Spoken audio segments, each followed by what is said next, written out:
Hey, this is Ben Solomon, and welcome to this episode of the Techno Leadership Show. In this episode, I want to cover something that I've seen in a minority of cases, but it's still something that is seen, and sometimes it even prevents people from applying for a tech manager role because they're not sure if they like it, they're going to like it, if that's something that they want to even pursue.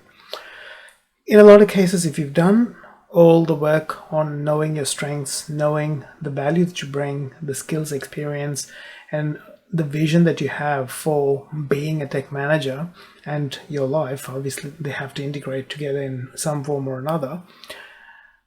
When that all aligns, the thing you can do is and understanding what kind of organization you're going to thrive in. But beyond that, sometimes what does happen is we have certain expectations and we think that a role is going to be a certain way until we get the role, and we just don't want to deal with some of the conflicts that come up. In management, you are dealing with conflict resolution, you're dealing with a lot of negotiation, you're dealing with vendors, you're dealing with team members, you're dealing with other politics in the organization, all of that. And you might go, this is not my cup of tea. I just want to do my job, get the job done, and go home, sort of thing. And in those sort of cases, it's really difficult to be in a management role because you're kind of the interface between upper management, the rest of the business, vendors, and your team. So your job, in a sense, is to protect your team from all of these people, to capture all of that, what's required, and then funnel it and delegate appropriately to the right person to get the right job done. So you might get into a role and go, this is just not for me. And there's nothing wrong with that. You can always know that and then start looking for another role. You might spend 3 to 6 months in that role and go, no, this is just not working for me. And you might, do upskilling courses. You might have mentors in the organization or sometimes outside the organization who are guiding you, helping you. But it's just that the functions that you have to do as a manager is just not for you. Rather than, hurting yourself by hating it and, just putting up with it. If at the end of 6 months you still feel like it's just not for you, and you've done all the work that you can, gotten the support that you can, then look, no harm in going out there and getting a technical role again, because you enjoyed your technical role, you've spent years doing that work, enjoying that work, and then you were looking to see, hey, what else can I do? How else can I have impact? And gone to this role.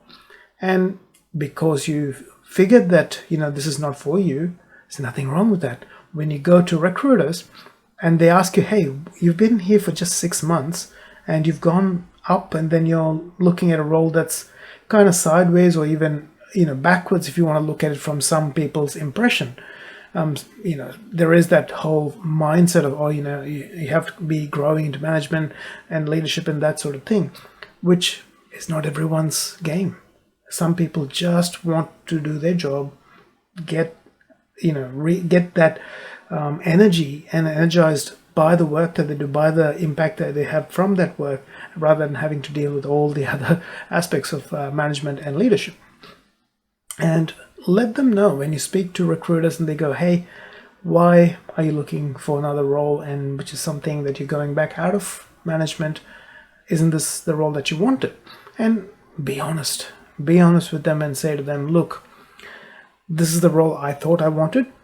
I got into the role, got into a good company, good situation, good environment, everything.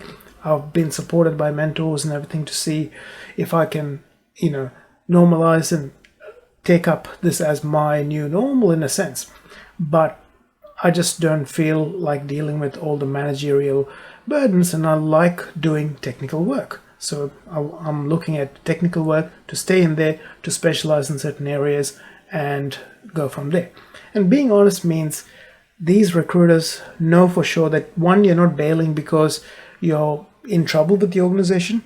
Two, you're not bailing because you're someone who just jumps jobs. Rather, you're doing it for a specific reason. You've done everything possible in your capacity to see if that's the right role for you. It didn't work out. You figured that out, and you know for sure that now you're going back to technical and you're going to go specialize in some area there and work through that. So being honest there is a very important thing. And when you write your cover letters and your resume, make sure you mention that, because sometimes you might see like a management role in between, and then you might have someone coming back. And if you don't know, as someone who's been on the other side of recruiting, when you don't know, you feel that uneasiness going, what is going on here? And if it's not expressed in the resume or the cover letter, if there are other candidates who are, staying in their lane, they might get the preference. Not saying it is going to happen all the time, because at the end of the day, we want to give the best possible person the job, someone who would be a great fit in the organization, in the team, and do the best work. So, like, culture and attitude are two things that can't easily be taught. You can guide people, but it's not something that can be easily taught. If you have the attitude and if you have a culture fit, the rest will happen as it is. So hopefully that helps you out. If you are hating it after spending 6 months or a bit more, and you've got all the support that you can to see if you can fit in that role and grow in that role, and you find that it's not for you, don't be afraid to step out and go back to a technical role that you actually enjoy doing. So hopefully that helps you out. Hopefully that gives you a tiny bit of confidence, saying this is not the end of the road. If I don't like it, I can always go back and go back onto the track that I was on and continue enjoying working in the technical space. So I wish you all the best in your journey as a tech professional, manager, and leader. If you like this episode, please hit the like button. If you haven't subscribed yet, please hit the subscribe button. And if you have any questions that you'd like me to cover or any feedback, please do let me know in the comment section below so that I can serve you better. Thank you and have a great day.